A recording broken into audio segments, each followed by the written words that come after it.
ಸ್ನೇಹಿತರೆ, ಗಂಟಲಲ್ಲಿ ಉಣ್ಣೆಗಳಾಗಿ 20 ದಿನ ಆಯ್ತು. ತುಂಬಾನೇ ಪೇನು. ದಿನ ಉಪ್ಪು ನೀರು ಮುಕ್ಕಳಿಸಿದ್ರು ಹೋಗ್ತಿಲ್ಲ ಬಡ್ಡಿ ಮಗಂದು. ಅದಕ್ಕೆ ಯಾವುದೇ ವಿಡಿಯೋಸ್ ಗಳನ್ನ ಮಾಡೋಕ್ಕಾಗಿರ್ಲಿಲ್ಲ. ಆದ್ರೆ ಸಮೀರ್ ಅವರ ವಿಡಿಯೋ ನೋಡಿದ್ಮೇಲೆ ಒಂದು ಕಮ್ಯುನಿಟಿ ಪೋಸ್ಟ್ ಆಗ್ತೆ. ಅದ್ಯಾಕೋ ನಂಗೆ ಸಮಾಧಾನ ಆಗ್ಲಿಲ್ಲ. ಅದಕ್ಕೆ ಗಂಟ್ಲು ನೋವಿದ್ರು ವಿಡಿಯೋ ಮಾಡ್ತಾ ಇದ್ದೀನಿ. ಏನೇ ತಪ್ಪು ಒಪ್ಪುಗಳಿದ್ರು ಹೊಟ್ಟೆಗೆ ಹಾಕೊಂಡು ಕ್ಷಮಿಸ್ಬಿಡಿ. ಹಾಗೆ ಈ ವಿಡಿಯೋ ಪೂರ್ತಿ ನೀವು ನೋಡ್ಲೇಬೇಕು. ನೋಡಿದ್ರೇನೆ ನನ್ನ ಮಾತುಗಳು ಮತ್ತೆ ನನ್ನ ಅಭಿಪ್ರಾಯಗಳು ನಿಮ್ಗೆ ಅರ್ಥ ಆಗೋದು. ದಯವಿಟ್ಟು ವಿಡಿಯೋ ಪೂರ್ತಿ ನೋಡಿ.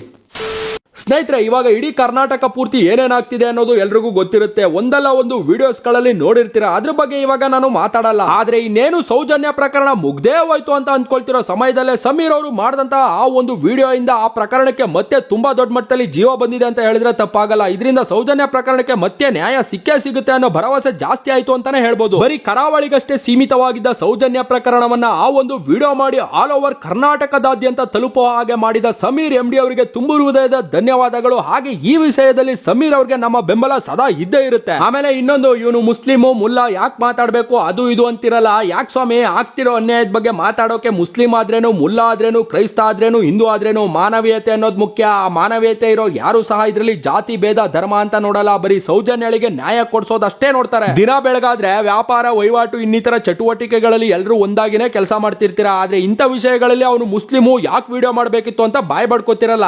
ನಿಮ್ಮಂತವ್ರಿಗೆ ಏನ್ ಹೇಳ್ಬೇಕು?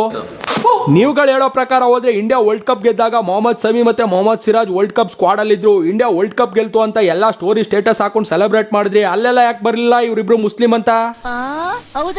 ಸಿಂಪಲ್ ಗುರು, ಅವನು ಮುಲ್ಲಾ ಮತಾಂಧ ಮುಸ್ಲಿಂ, ಅವನೇ ಯಾಕೆ ವಿಡಿಯೋ ಮಾಡಬೇಕಿತ್ತು ಅಂತ ಹೇಳೋ ಪ್ರತಿಯೊಬ್ಬರಿಗೂ ನಾನ್ ಕೇಳೋ ಒಂದು ಪ್ರಶ್ನೆ, ದೇವ್ರ ಮೇಲೆ ಆಣೆ ಮಾಡಿ ಹೇಳಿ, ನೀವು ನಿಮ್ಮ ಜೀವನದಲ್ಲಿ ಮುಸ್ಲಿಮರ ಜೊತೆ ಒಂಚೂರು ಸಂಪರ್ಕ ಇಲ್ದೇನೆ ಅವ್ರ ಕೈಲಿ ಒಂದ್ ಕೆಲಸನೂ ಮಾಡಿಸ್ತೇನೆ, ಒಂದ್ಸಲನೂ ಅವ್ರನ್ನ ಮಾತಾಡಿಸ್ತೇನೆ ಬದುಕ್ತಿದ್ದೀರಾ? ಇಲ್ಲ ಸರ್, ಇಲ್ಲ ಅಲ್ವಾ? ಆತರ ಜೀವನ ಮಾಡ್ತಿಲ್ಲ ಅಲ್ವಾ? ಯಾಕಂದ್ರೆ ಒಂದಲ್ಲ ಒಂದು ರೀತಿಯಲ್ಲಿ ಅವರು ನಮ್ಮ ಹತ್ರ ಬರಬೇಕು, ನಾವು ಅವ್ರ ಹತ್ರ ಹೋಗ್ಬೇಕು. ಇದೇ ಜನಸಾಮಾನ್ಯರಲ್ಲಿ ನಡ್ಕೊಂಡು ಬರ್ತಿರೋದು. ಆದ್ರೆ ನ್ಯಾಯ, ಹೋರಾಟ, ಸತ್ಯ ಅಂತ ಬಂದ್ರೆ ಸಾಕು, ಜಾತಿ ಧರ್ಮ ಇನ್ನೊಂದು ಮತ್ತೊಂದು ಎಲ್ಲಾ ತಂದ್ಬಿಡ್ತೀರಾ. ನಾಚಿಕೆ ಆಗಲ್ಲ ನಿಮ್ಮ ಜನ್ಮಕ್ಕೆ? ಸ್ನೇಹಿತರೆ, ಈ ಸೌಜನ್ಯ ಪ್ರಕರಣದ ವಿಚಾರವಾಗಿ ನಾವು ಮೊದ್ಲಿಂದಲೂ ನೋಡ್ಕೊಂಡು ಬರ್ತಿರೋದು ಮಹೇಶ್ ಶೆಟ್ಟಿ ತಿಮ್ಮರೋಡೆ ಅವರನ್ನ. ಅವರು ಮೊದ್ಲಿಂದಲೂ ಸೌಜನ್ಯ ಪ್ರಕರಣಕ್ಕೆ ನ್ಯಾಯ ಕೊಡಿಸುವುದಕ್ಕೆ, ಹಾಗೆ ಆ ಕುಟುಂಬದವರು ಮಾಡ್ತಿರೋ ಮತ್ತೆ ಮಾಡಿರೋ ಪ್ರತಿಯೊಂದು ಅನ್ಯಾಯಗಳ ವಿರುದ್ಧ ಪ್ರತಿ ಹಂತದಲ್ಲೂ ಹೋರಾಟ ಮಾಡ್ತಾನೆ ಬರ್ತಾವ್ರೆ. ಬಟ್ ಅವ್ರಿಗೆ ಸಿಕ್ತಿರೋದು ನ್ಯಾಯ ಅಲ್ಲ, ಒಂದಾದರ ಮೇಲೊಂದು ಅವರ ಮೇಲೆ ಕೇಸ್ಗಳು. ಅದಕ್ಕೆಲ್ಲ ಅವ್ರು ತಲೆ ಕೆಡಿಸ್ಕೊಳ್ಳೋದಿಲ್ಲ, ಅದ್ ಬೇರೆ ಲೆಕ್ಕಾಚಾರ. ಆದ್ರೆ ಅದಕ್ಕೂ ಮೊದಲು ಮುಖ್ಯವಾದದ್ದು ಏನಂದ್ರೆ, ಸಮೀರ್ ಅವರು ವಿಡಿಯೋದಲ್ಲಿ ಹೇಳಿರೋದು ಸೌಜನ್ಯಳಿಗೆ ನ್ಯಾಯ ಸಿಗ್ಬೇಕು ಅನ್ನೋದು, ಮತ್ತೆ ಆ ಜಾಗದಲ್ಲಿ ಆ ಕುಟುಂಬದವರು ಮಾಡಿರೋ ಇನ್ನೊಂದಷ್ಟು ಅನ್ಯಾಯಗಳ ಬಗ್ಗೆ. ಆದ್ರೆ ಒಂದಷ್ಟು ಕಾಣದ ಕೈಗಳು ಅದನ್ನ ಬೇರೆ ರೀತಿಯಲ್ಲೇ ತಿರುವಾಕೋ ಪ್ರಯತ್ನ ಮಾಡ್ತಿದ್ದಾರೆ. ಅದು ಆಗ್ಬಾರ್ದು. ಒಂದ್ ತಿಳ್ಕೊಳ್ಳಿ ಸ್ನೇಹಿತರೆ, ಸೌಜನ್ಯಳ ಪ್ರಕರಣಕ್ಕೆ ನ್ಯಾಯ ಸಿಗುವುದಷ್ಟೇ ಮುಖ್ಯ ಉದ್ದೇಶ ಆಗಿರ್ಬೇಕು ಹೊರತು ಧರ್ಮಗಳ ನಡುವೆ ತಂದಿಟ್ಟು ಗಲಭೆ ಸೃಷ್ಟಿ ಮಾಡೋದಲ್ಲ. ಆಮೇಲೆ ಸಮೀರ್ ಅವರ ವಿಡಿಯೋ ಧರ್ಮಗಳ ನಡುವೆ ಗಲಭೆ ಸೃಷ್ಟಿ ಮಾಡ್ತಿದೆ, ಧಾರ್ಮಿಕ ನಂಬಿಕೆಗಳಿಗೆ ಧಕ್ಕೆ ತರುವ ಹಾಗೆ ಇದೆ ಅಂತ ಬಿಂಬಿತವಾಗ್ತಿರೋದಕ್ಕೆ ಮುಖ್ಯ ಕಾರಣ ಕಾಣದ ಕೈಗಳಾದ್ರೆ, ಅದ್ರ ಜೊತೆಗೆ ಸೋಷಿಯಲ್ ಮೀಡಿಯಾದಲ್ಲಿ ವಿಡಿಯೋಸ್ ಮಾಡ್ತಿರೋ ಒಂದಷ್ಟು ಕ್ರಿಯೇಟರ್ಗಳು ಸಹ ಇದಕ್ಕೆ ಪರೋಕ್ಷವಾಗಿ ಕಾರಣ ಆಗ್ತಿದ್ದಾರೆ. ಮೊದಲು ಅದನ್ನ ನಿಲ್ಲಿಸಬೇಕು. ಹೆಂಗೆ ಅಂದ್ರೆ, ಒಂದಷ್ಟು ಜನ ಅಂತವ್ರೆ, ಅಯ್ಯೋ ಅದು ಹಿಂದೂ ಟೆಂಪಲ್ ಅಲ್ವಂತೆ, ಜೈನ್ ಟೆಂಪಲ್ ಅಂತ, ಯಾರು ಹೋಗ್ಬೇಡಿ ಅಂತ. ಯಾರು ಹೇಳಿದ್ದು ಸ್ವಾಮಿ? ನಾವು ಚಿಕ್ಕವರಾಗಿದ್ದಾಗ್ಲಿಂದಾನು ಗೊತ್ತು. ಅದರ ವಿನ್ಯಾಸ ಮತ್ತೆ ಅದನ್ನ ಕಟ್ಟಿಸ್ತವರು ಜೈನ ಮನೆತನದವರು. ಆದ್ರೆ ಅಲ್ಲಿ ನೆಲೆಸಿರೋದು ನಮ್ಮ ಹಿಂದೂ ದೇವರಾದ ಮಂಜುನಾಥ ಸ್ವಾಮಿನೇ ಅಂತ. ಸ್ನೇಹಿತರೆ, ಇದರ ಹಿನ್ನೆಲೆ ಏನಂದ್ರೆ, ಜೈನ ಮನೆತನದವರಾದ ಭೀಮಣ್ಣ ಪೇರ್ಗಡೆ ಅವರ ಕನಸಲ್ಲಿ ದೈವಗಳು ಬಂದು ನೀವು ವಾಸವಿರೋ ಮನೆಯ ಜಾಗದಲ್ಲಿ ಒಂದು ದೇವಸ್ಥಾನ ಕಟ್ಟಿಸಬೇಕು ಅಂತ ಹೇಳಿದಾಗ, ಭೀಮಣ್ಣ ಪೇರ್ಗಡೆ ಮತ್ತು ಅವರ ಹೆಂಡತಿ ಅಮ್ಮು ಬಲ್ಲತ್ತಿ ಅವರು ತಾವು ಇದ್ದಂತಹ ಮನೆಯ ಜಾಗದಲ್ಲಿ ದೇವಸ್ಥಾನ ಕಟ್ಟಿಸಿ ಕದ್ರಿಯಿಂದ ಶಿವಲಿಂಗವನ್ನ ತಂದು ಸ್ಥಾಪನೆ ಮಾಡ್ತಾರೆ. ಇನ್ನೂ ಇದ್ರ ಬಗ್ಗೆ ಡೀಟೇಲ್ ಆಗಿ ತಿಳ್ಕೋಬೇಕು ಅಂದ್ರೆ ರಾ ಚಿಂತನ್ ಎತ್ನಿಕಲ್ ಅನ್ನೋ ಯೂಟ್ಯೂಬ್ ಚಾನಲ್ ಅಲ್ಲಿ ವಿಡಿಯೋ ಇದೆ. ಹಾಗೆ ಡಿಸ್ಕ್ರಿಪ್ಷನ್ ಅಲ್ಲಿ ನಾನು ಲಿಂಕ್ ಹಾಕಿರ್ತೀನಿ, ಹೋಗಿ ನೋಡಿ, ಮೊದಲು ಕ್ಲಿಯರ್ ಆಗಿ ತಿಳ್ಕೊಳ್ಳಿ. ಅಯ್ಯಯ್ಯೋ, ನಾನು ಧರ್ಮಸ್ಥಳ ಹಿಂದೂ ಟೆಂಪಲ್ ಅನ್ಕೊಂಡಿದ್ದೆ ಗುರು, ಈಗ ಅಷ್ಟೇ ಗೊತ್ತಾಯ್ತು ಅದು ಜೈನ್ ಟೆಂಪಲ್ ಅಂತೆ ಅಂತ. ಯಾವ ಸೆಡೆ ಒಡೆ ನನ್ನ ಮಕ್ಕಳು ಬಾಯ್ ಬಡ್ಕೊಂಡ್ರು ಅಷ್ಟೇ. ಧರ್ಮಸ್ಥಳದಲ್ಲಿ ಇರೋದು ಹಿಂದೂ ದೇವಸ್ಥಾನನೇ, ಅಲ್ಲಿರೋದು ನಮ್ಮ ಹಿಂದೂ ದೇವರಾದ ಮಂಜುನಾಥನೇ, ಅಲ್ಲಿ ಪೂಜೆ ನಡೆಯೋದು ಸಹ ಶೈವ ಸಂಪ್ರದಾಯದಲ್ಲೇ, ಅಲ್ಲಿ ಪೂಜೆ ಮಾಡೋರು ಸಹ ಬ್ರಾಹ್ಮಣರೇ. ದಯವಿಟ್ಟು ವಿಡಿಯೋ ಮಾಡೋಕು ಮುಂಚೆ ಸ್ವಲ್ಪ ತಿಳ್ಕೊಂಡು ಮಾಡಬೇಕು ಅನ್ನೋದು ನಮ್ಮ ವಿನಂತಿ. ಅರ್ಥ ಆಯ್ತಾ ಸ್ನೇಹಿತರೆ? ಸಮೀರ್ ಅವರು ವಿಡಿಯೋ ಪೂರ್ತಿ ಹೇಳಿರೋ ಸತ್ಯಗಳನ್ನೆಲ್ಲ ಬಿಟ್ಟು ಸ್ಟಾರ್ಟಿಂಗ್ ಅಲ್ಲಿ ಹೇಳೋ ಒಂದಷ್ಟು ಮಾತುಗಳನ್ನ ತಕೊಂಡು ಬೇರೆ ರೀತಿಯಲ್ಲಿ ಬಿಂಬಿಸೋದು ಬೇಡ. ಅದರಿಂದಾನೇ ಇವಾಗ ಸಮೀರ್ ಅವ್ರಿಗೆ ಆಪತ್ತುಂಟಾಗಿರೋದು. ಮತ್ತೆ ಸಮೀರ್ ಅವರು ಆ ಮಾತುಗಳನ್ನ ಹೇಳಿರೋದು ಧಾರ್ಮಿಕ ನಂಬಿಕೆಗೆ ಧಕ್ಕೆ ತರೋ ತರ ಇದೆ, ಧರ್ಮಗಳ ನಡುವೆ ಗಲಭೆ ಸೃಷ್ಟಿ ಮಾಡೋ ತರ ಇದೆ ಅಂತ ಪೊಲೀಸ್ ಅವರು ಸುಮೋಟೋ ಕೇಸ್ ದಾಖಲೆ ಮಾಡ್ಕೊಂಡಿರೋದು. ಸೊ ಸಮೀರ್ ಅವರ ಮೇಲೆ ಕೇಸ್ ಆಗೋಕೆ ಮುಖ್ಯ ಕಾರಣ ಕಾಣದ ಕೈಗಳಾದ್ರೆ, ಇನ್ನೊಂದು ಕಡೆ ಅಯ್ಯೋ ಅದು ಹಿಂದೂ ಟೆಂಪಲ್ ಅಲ್ವಂತೆ, ಜೈನ್ ಟೆಂಪಲ್ ಅಂತೆ, ನಾನು ಹೋಗಲ್ಲ ಅಂತ ನೀವುಗಳು ಮಾಡ್ತಿರೋ ವಿಡಿಯೋಗಳು. ಇನ್ನೊಂದಷ್ಟು ಜನ ಒಂದ್ ಕಡೆ ವಿಡಿಯೋ ಮಾಡಾಕ್ತಾ ಇದ್ದೀರಾ, ನಿನ್ನಲ್ಲಿರೋ ಹೆಣ್ಣು ಮಗಳಿಗೆ ನ್ಯಾಯ ಕೊಡಿಸ್ಲಿಲ್ಲ, ದೂರದಿಂದ ಬರೋ ನನಗೆ ಹೇಗ್ ನ್ಯಾಯ ಕೊಡಿಸ್ತೀಯಾ ಅಂತ. ಅಲ್ಲ ಗುರು, ಒಂದ್ ತಿಳ್ಕೊಳ್ಳಿ, ಅಲ್ಲಿ ಮಂಜುನಾಥ ಸ್ವಾಮಿ ಮತ್ತೆ ಅಣ್ಣಪ್ಪ ಸ್ವಾಮಿ ಇರೋದಕ್ಕೇನೆ ಇನ್ನೇನು ಮುಗಿದೋ ಮುಗ್ದೋಯ್ತು ಸೌಜನ್ಯ ಪ್ರಕರಣ ಇಷ್ಟೇ ಅಂದ್ಕೊಳ್ಳೋ ಪ್ರತಿ ಸಲನೂ ಒಂದಲ್ಲ ಒಂದ್ ರೀತಿಯಲ್ಲಿ ಪದೇ ಪದೇ ಸೌಜನ್ಯ ಪ್ರಕರಣ ಮರುಜೀವ ಪಡ್ಕೋತಿರೋದು. ಇನ್ನೂ ಕ್ಲಿಯರ್ ಆಗಿ ಹೇಳೋದೇ ಆದ್ರೆ ಸೌಜನ್ಯಾಳನ್ನ ಅತ್ಯಾಚಾರ ಮಾಡಿ ಕೊಲೆ ಮಾಡಿದ್ದು ಸಂತೋಷ್ ರಾವ್ ಅಂತ ಅವನನ್ನ ತಂದು ಸಿಗಾಕ್ಸಿದ್ರಲ್ಲ, ಅದಕ್ಕೆ ಕಾರಣನೇ ಒಂದು ರೀತಿಯಲ್ಲಿ ಅಲ್ಲಿರೋ ಮಂಜುನಾಥ ಸ್ವಾಮಿನೇ. ಯಾಕಂದ್ರೆ ಸಂತೋಷ್ ರಾವ್ಗೆ ಇದ್ದ ಕಾಯಿಲೆಯಿಂದ ಅವನು ಅತ್ಯಾಚಾರ ಮಾಡ್ಲಿಕ್ಕೆ ಸಾಧ್ಯ ಇಲ್ಲ ಅನ್ನೋದು ಪ್ರೂವ್ ಆಗಿದೆ. ಮತ್ತೆ ಅವನು ಮೆಂಟಲಿ ಸ್ಟೇಬಲ್ ಇಲ್ಲದೆ ಇರೋ ಕಾರಣ ಎಷ್ಟೇ ಟಾರ್ಚರ್ ಕೊಟ್ರು ಏನೇ ಮಾಡಿದ್ರು ಅವನು ನಾನೇ ಮಾಡಿದ್ದು ಅಂತ ಒಪ್ಕೊಂಡಿಲ್ಲ. ಯಾಕಂದ್ರೆ ಅವನು ಮಾಡಿರ್ಲಿಲ್ಲ. ಬೈ ಚಾನ್ಸ್ ಸಂತೋಷ್ ರಾವ್ ಇದ್ದ ಜಾಗದಲ್ಲಿ ನಾರ್ಮಲ್ ಆಗಿರೋರು ಯಾರೇ ಇದ್ದಿದ್ರು ಸಹ ಅವ್ರು ಕೊಟ್ಟಿರೋ ಟಾರ್ಚರ್ಗೆ ಒಪ್ಕೊಬಿಡ್ತಿದ್ರು, ಕೇಸು ಕ್ಲೋಸ್ ಆಗ್ಬಿಡ್ತಿತ್ತು, ಕಾಮಂದರು ಸೇಫ್ ಆಗ್ಬಿಡ್ತಿದ್ರು. ಆದ್ರೆ ಅಲ್ಲಿ ಹಂಗ ಆಗ್ಲಿಲ್ಲ. ಮಂಜುನಾಥ ಸ್ವಾಮಿ ಅಲ್ಲಿ ಇರೋದಕ್ಕೇನೆ ಸಂತೋಷ್ ರಾವ್ ನಿರಪರಾಧಿ ಅಂತ ಆಚೆ ಬಂದ್ರು. ಹಂಗಾದ್ರೆ ಅತ್ಯಾಚಾರ ಕೊಲೆ ಮಾಡಿರೋ ಅಪರಾಧಿಗಳು ಯಾರು ಅಂತ ಪುನಃ 2 ವರ್ಷದ ಹಿಂದೆ ಸೌಜನ್ಯ ಪ್ರಕರಣ ಮರುಜೀವ ಪಡ್ಕೊಂಡಿದ್ದು ಹೋರಾಟಗಳು ನಡೆದದ್ದು. ನಿಮ್ಮ ಪ್ರಕಾರ ನಿನ್ನಲ್ಲಿರೋ ಹೆಣ್ಣು ಮಗಳನ್ನೇ ಕಾಪಾಡಲಿಲ್ಲ, ಧರ್ಮಸ್ಥಳದಲ್ಲಿ ದೇವರಿಲ್ಲ ಧರ್ಮವಿಲ್ಲ ಅನ್ನೋದೇ. ಆದ್ರೆ ಗಿರೀಶ್ ಮಟ್ಟಣ್ಣನವರೇ ಒಂದು ವಿಡಿಯೋದಲ್ಲಿ ಹೇಳಿರೋ ಪ್ರಕಾರ ನಮ್ಮ ದೇಶದಲ್ಲಿ ಪ್ರತಿ 27 ನಿಮಿಷಕ್ಕೆ ಒಂದು ರೇಪ್ ಪ್ರಕರಣ ದಾಖಲಾಗ್ತಿದೆ ಅಂತ. ಹಂಗಾದ್ರೆ ಇವಾಗ ನಮ್ಮ ದೇಶವೇ ಸರಿ ಇಲ್ವಾ, ಅಥವಾ ನಮ್ಮ ದೇಶದ ಕಾನೂನು ಸರಿ ಇಲ್ವಾ, ಅಥವಾ ನಮ್ಮ ದೇಶದಲ್ಲಿ ದೇವರು ಅನ್ನೋರೇ ಇಲ್ವಾ, ಅಥವಾ ನಾವುಗಳೇ ಸರಿ ಇಲ್ವಾ? Beautiful point. ಆಗಿರೋದು ಅನ್ಯಾಯ, ಅದ್ರ ಬಗ್ಗೆ ಮಾತಾಡಿ. ಮಾಡಿರೋದು ಒಂದು ಕುಟುಂಬದವರು, ಅವ್ರ ಬಗ್ಗೆ ಮಾತಾಡಿ. ಅದು ಬಿಟ್ಟು ಲೈಕ್ಸ್ ಬರ್ತವೆ ಅಂತ ಹೆಂಗೆಂಗೋ ನೀವು ವಿಡಿಯೋ ಮಾಡೋದ್ರಿಂದ ಮುಖ್ಯ ಉದ್ದೇಶ ಮರೆಯಾಗಿ ಬೇರೆ ದಿಕ್ಕಿಗೆ ಹೋಗೋ ತರ ಆಗ್ಬಿಟ್ಟಿದೆ.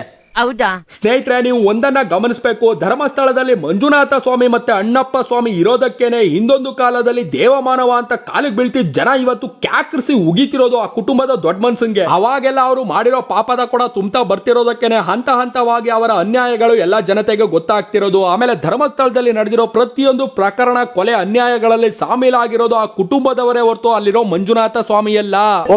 ನಿಮ್ಮ ಕೂಗು, ಧ್ವನಿ, ಹೋರಾಟ ಆ ಕುಟುಂಬದ ಪ್ರತಿಯೊಬ್ಬ ಸದಸ್ಯರ ವಿರುದ್ಧವಾಗಿಯೇ ಇರಬೇಕು ಹೊರತು ಅಲ್ಲಿ ನೆಲೆಸಿರೋ ಮಂಜುನಾಥ ಸ್ವಾಮಿಯ ವಿರುದ್ಧವಲ್ಲ. ಆಮೇಲೆ ಇನ್ನೊಂದನ್ನ ಗಮನದಲ್ಲಿ ಇಟ್ಕೊಳ್ಳಿ ಸ್ನೇಹಿತರೆ, 13 ವರ್ಷದಿಂದ ಹೋರಾಟ ಮಾಡ್ತಿರೋ ಮಹೇಶ್ ಶೆಟ್ಟಿ ತಿಮ್ಮರೋಡಿಯವರಾಗ್ಲಿ, ಗಿರೀಶ್ ಮಟ್ಟಣ್ಣನವರಾಗ್ಲಿ ಇದುವರೆಗೂ ಅಲ್ಲಿರೋ ಮಂಜುನಾಥನ ಬಗ್ಗೆ ಒಂದು ಮಾತು ಸಹ ಆಡಿಲ್ಲ. ಯಾಕಂದ್ರೆ ಅವರಿಬ್ರು ಕಟ್ಟರ್ ಹಿಂದೂಗಳು, ಹಿಂದೂ ಪರ ಹೋರಾಟಗಾರರು. ಆದ್ರೆ ನೀವುಗಳು ಮಾಡ್ತಿರೋದೇನು, ದೇವ್ರಿಲ್ಲ ಧರ್ಮ ಇಲ್ಲ ನಾನು ಹೋಗಲ್ಲ ಅಂತ. ನ್ಯಾಯದ ಪರ ಹೋರಾಟಕ್ಕೂ ದೇವ್ರಿಲ್ಲ ಧರ್ಮ ಇಲ್ಲ ಹೋಗಲ್ಲ ಅನ್ನೋದಕ್ಕೂ ಏನ್ ಸಂಬಂಧ ಅಂತ ದೇವರಾಣೆ ಗೊತ್ತಾಗ್ತಿಲ್ಲ. ಅಲ್ಲ ಗುರು, ಸಮೀರ್ ಅವರು ವಿಡಿಯೋ ಮಾಡಿರೋ ಉದ್ದೇಶ ಏನು? ನೀವುಗಳು ಅದನ್ನ ನಿಮ್ ಇಷ್ಟದಂತೆ ವಿಡಿಯೋಸ್ ಗಳನ್ನ ಮಾಡಿ ಅದರ ದಿಕ್ಕು ತಪ್ಪಿಸಿ ಸಮೀರ್ ಅವ್ರಿಗೆ ಕಂಟಕ ತರೋ ಹಾಗೆ ಮಾಡ್ತಿರೋದು ಏಕೆ? ಅರ್ಥ ಆಗ್ತಾ ಇಲ್ಲ ಗುರು. ನೀವು ಮಾಡೋ ವಿಡಿಯೋಸ್ ಆ ಸೌಜನ್ಯ ಅನ್ನೋ ಸಹೋದರಿಯನ್ನ ಅತಿ ಕ್ರೂರವಾಗಿ ಅತ್ಯಾಚಾರ ಮಾಡಿ ಕೊಲೆಗೈದು ಯಾವ್ದೋ ಮರಕ್ಕೆ ಕಟ್ಟಾಕಿ ಹೋದಂತಹ ಕಾಮಾಂಧ ಬೇವರ್ಸಿಗಳ ಬಗ್ಗೆ ಇರಬೇಕು ಹೊರತು ಧರ್ಮಸ್ಥಳದ ಮಂಜುನಾಥನ ಬಗ್ಗೆ ಅಲ್ಲ.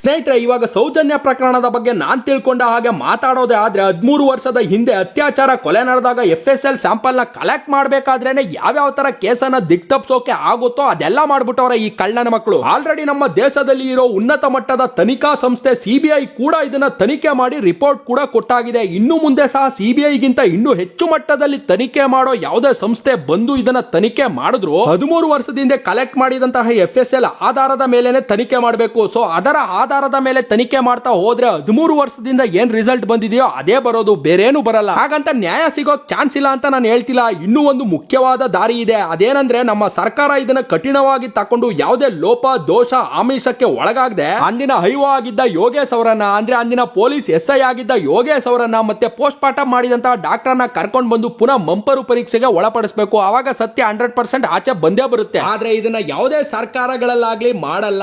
ಯಾಕಂದ್ರೆ ಆ ಕುಟುಂಬದಿಂದ ಸರ್ಕಾರಕ್ಕೆ ಫಂಡ್ಸ್ ಹೋಗುತ್ತಲ್ಲ. ಯಾಕೆ ಮಾಡ್ತಾರೆ? ಅಷ್ಟು ಪ್ರಭಾವಿಗಳು ಅಲ್ವಾ ಆ ಕುಟುಂಬದ ದೊಡ್ಡವರು. ಸ್ಟೇಟ್ ಇಂದ ಸೆಂಟ್ರಲ್ ವರ್ಗೂ ಎಲ್ಲಾ ರಾಜಕೀಯ ವ್ಯಕ್ತಿಗಳ ಜೊತೆನೂ ಲಿಂಕ್ ಇದೆ ಅವ್ರಿಗೆ. ಅದು ಮ್ಯಾಟ್ರು ಏನ್ ಗೊತ್ತಾ ಸ್ನೇಹಿತರೆ, ಸೌಜನ್ಯ ಪ್ರಕರಣಕ್ಕೆ ನ್ಯಾಯ ಸಿಗ್ಬೇಕು ಅಂದ್ರೆ ಎರಡೇ ದಾರಿ. ಒಂದು, ಅವಾಗಿನ ಐಒ ಆಗಿದ್ದ ಇನ್ವೆಸ್ಟಿಗೇಷನ್ ಆಫೀಸರ್ ಆಗಿದ್ದ SI ಯೋಗೇಶ್ ಮತ್ತು ಪೋಸ್ಟ್ ಮಾರ್ಟಮ್ ಮಾಡಿದಂತಹ ಡಾಕ್ಟರ್ನ ಎತ್ತಾಕೊಂಡು ಬಂದು ಮಂಪರು ಪರೀಕ್ಷೆ ಮಾಡಬೇಕು, ಅಂದ್ರೆ ನಾರ್ಕೋಟಿಕ್ ಟೆಸ್ಟ್ ಮಾಡಬೇಕು ಅಥವಾ ಬ್ರೈನ್ ಮ್ಯಾಪಿಂಗ್ ಮಾಡಬೇಕು. ಅವಾಗ ಸತ್ಯ ಹೊರಗೆ ಬಂದೇ ಬರುತ್ತೆ. ಇಲ್ವಾ ಎರಡನೇ ದಾರಿ ಯಾವ್ದಪ್ಪ ಅಂದ್ರೆ ಆ ಕುಟುಂಬದ ದೊಡ್ಡವರು ತಾವೇ ಖುದ್ದಾಗಿ ಬಂದು ತಮ್ಮ ಕುಟುಂಬದವರು ಎಸಗಿರೋ ಹೀನಾಯ ಕೃತ್ಯಗಳನ್ನ ಒಪ್ಕೋಬೇಕು. ಯಾಕಂದ್ರೆ ಈ ಪ್ರಕರಣದಲ್ಲಿ ಯಾವ ಸಾಕ್ಷಿಗಳು ಸಹ ಸರಿ ಇಲ್ಲದೆ ಇರೋ ಕಾರಣ ಮನಸ್ಸಾಕ್ಷಿ ಒಂದೇ ಇನ್ ಮುಂದೆ ಇರೋ ದಾರಿ ಅಷ್ಟೇ. ಹೌದಾ ಸ್ನೇಹಿತರೆ, ನಮ್ಮ ದೇಶದ ಸ್ಥಿತಿ ಗತಿ ಪರಿಸ್ಥಿತಿ ಹೇಗಿದೆ ಗೊತ್ತಾ? ಸಂಪಾದನೆಗೋಸ್ಕರ ಬಣ್ಣ ಹಚ್ಚಿ ಸಿನಿಮಾ ಮಾಡೋ ನಟರ ಬಗ್ಗೆ, ಅವರು ಮಾಡುವ ತಪ್ಪುಗಳ ಬಗ್ಗೆ ಮಾತಾಡಿದ್ರೆ ನಮ್ ಜನ ಸಹಿಸ್ಕೊಳ್ಳಲ್ಲ. ಕೆಟ್ಟಾಗಿ ಮಾತಾಡ್ತಾರೆ, ಕೊಲೆ ಬೆದರಿಕೆ ಆಗ್ತಾರೆ, ಸಿಕ್ಕಲ್ಲಿ ಒಡೆದು ಬಡ್ದು ಸಾರಿ ಕೇಳಿಸ್ತಾರೆ. ಅದೆಲ್ಲ ಬಿಡಿ ಸ್ವಾಮಿ, ಹಳ್ಳಿಗಳ ಕಡೆ ಇರೋ ಒಬ್ಬ ಗ್ರಾಮ ಪಂಚಾಯತಿ ಸದಸ್ಯನ ಬಗ್ಗೆ ಮಾತಾಡಿದ್ರೇನೆ ಒಂದಷ್ಟು ಜನ ಮನೆ ಹತ್ರ ಬಂದು ಧಮ್ಕಿ ಹಾಕೋಗ್ತಾರೆ. ನನ್ನ ವಿಚಾರದಲ್ಲೇ ನೋಡಿ, ರಕ್ಷಕ್ ಬಕೆಟ್ ನ ರೋಸ್ಟ್ ಮಾಡಿದಾಗ ಪೊಲೀಸ್ ಕಂಪ್ಲೇಂಟ್ ಮತ್ತೆ 30 ಲಕ್ಷ ಡಿಫಾಮೇಷನ್ ಕೇಸ್ ಅಂತ ಎಲ್ಲ ನೋಟಿಸ್ ಕಳಿಸಿದ್ದ. ಕಾಪಿರೈಟ್ ಕೊಟ್ಟು ನನ್ನ ವಿಡಿಯೋನ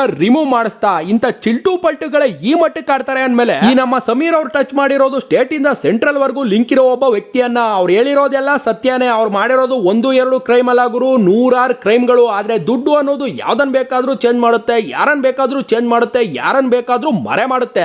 ಅರ್ಥ ಆಯ್ತು ಅನ್ಸುತ್ತೆ. ಇವತ್ತು ಯಾರ್ಯಾರು ಸಮೀರ್ಗೆ ಧೈರ್ಯ ಅದು ಇದು ಅಂತ ಅವರ ವಿಡಿಯೋಸ್ ಫೋಟೋಸ್ ಗಳನ್ನ ಹಾಕೊಂಡು ನಾವಿರ್ತೀವಿ ಹಂಗೆ ಹಿಂಗೆ ಅಂತ ಎಲ್ಲ ಸಿಕ್ಕಾಪಟ್ಟೆ ವಿಡಿಯೋಸ್ ಮಾಡ್ಕೊಂಡು ಸ್ಟೋರಿ ಹಾಕ್ತಿದ್ದೀರಾ ಅಲ್ವಾ. ಆದ್ರೆ ಆ ವಿಡಿಯೋ ಮಾಡಿದ್ಮೇಲೆ ಅವರ ಸ್ಥಿತಿಗತಿ ಯಾವ ತರ ಆಗಿರುತ್ತೆ ಅಂದ್ರೆ ನಿದ್ದೆ ಮಾಡಿರಲ್ಲ ಸರಿಯಾಗಿ, ಅಷ್ಟು ಬೆದರಿಕೆ ಕರೆಗಳು, ಆತಂಕ ಮೂಡಿಸುವಂತ ಮೆಸೇಜ್ಗಳು ಬಂದಿರ್ತವೆ. ಅದು ಸತ್ಯದ ಪರವಾಗಿ ಮಾತಾಡೋ ಪ್ರತಿಯೊಬ್ಬ ಯೂಟ್ಯೂಬ್ ಕ್ರಿಯೇಟರ್ಗೂ ಒಂದಲ್ಲ ಒಂದ್ ರೀತಿಯಲ್ಲಿ ಅನುಭವ ಆಗೇ ಆಗಿರುತ್ತೆ. ಇನ್ನೊಂದೇನಂದ್ರೆ ಸಮೀರ್ ಅವರು ಮಾಡಿರೋ ಆ ಒಂದು ವಿಡಿಯೋ ಇಂದ ಪ್ರತಿಯೊಬ್ಬ ಯೂಟ್ಯೂಬ್ ಕ್ರಿಯೇಟರ್ಗೂ ಒಂದು ನಂಬಿಕೆ ಬಂದಿರುತ್ತೆ, ನಾವು ಸಹ ಒಳ್ಳೆ ವಿಷಯದ ಬಗ್ಗೆ ಮಾತಾಡಿದ್ರೆ ದೊಡ್ಡ ಮಟ್ಟದಲ್ಲಿ ಜನರ ಸಪೋರ್ಟ್ ಸಿಗುತ್ತೆ ಅಂತ. ಅದು ನಿಜ ಆಗ್ಬೇಕು ಅಂದ್ರೆ ಸಮೀರ್ ಅವರಿಗೆ ಎಲ್ಲರೂ ಸಪೋರ್ಟ್ ಮಾಡಬೇಕು. ನಮ್ಮ ಕಡೆಯಿಂದ ಅಂತೂ ಸಮೀರ್ ಅವರಿಗೆ ಫುಲ್ ಸಪೋರ್ಟ್ ಯಾವಾಗ್ಲೂ ಇದ್ದೇ ಇರುತ್ತೆ ಅಂತ ಹೇಳ್ತಾ ಈ ವಿಡಿಯೋನ ಮುಗಿಸ್ತಾ ಇದ್ದೀನಿ. ಸ್ನೇಹಿತರೆ, ಇಷ್ಟೆಲ್ಲ ಹೇಳಿ ಸಹ ಇನ್ನೂ ಒಂದೆರಡು ಎಕ್ಸ್ಟ್ರಾ ಲೈನ್ ಗಳನ್ನ ಹೇಳಬೇಕು ಅನ್ನಿಸ್ತಿದೆ, ಹೇಳ್ತೀನಿ ಕೇಳಿಸ್ಕೊಳ್ಳಿ. ನಮ್ಮ ದೇಶದಲ್ಲಿ ಸತ್ಯವನ್ನ ಬಯಲಿಗೆ ಎಳೆದು ಜಾಸ್ತಿ ದಿನ ಬದುಕಿ ಉಳಿದವರ ಉದಾಹರಣೆ ಕಮ್ಮಿ ಅನ್ನೋದೇ ನಗ್ನ ಸತ್ಯ. ಇಷ್ಟೆಲ್ಲ ಹೇಳ್ಬಿಟ್ಟು ನಾವ್ ಯಾವಾಗ್ಲೂ ವಿಡಿಯೋ ಕೊನೆಯಲ್ಲಿ ಹೇಳೋದನ್ನ ಹೇಳ್ದಿದ್ರೆ ಹೇಗೆ ಅಲ್ವಾ.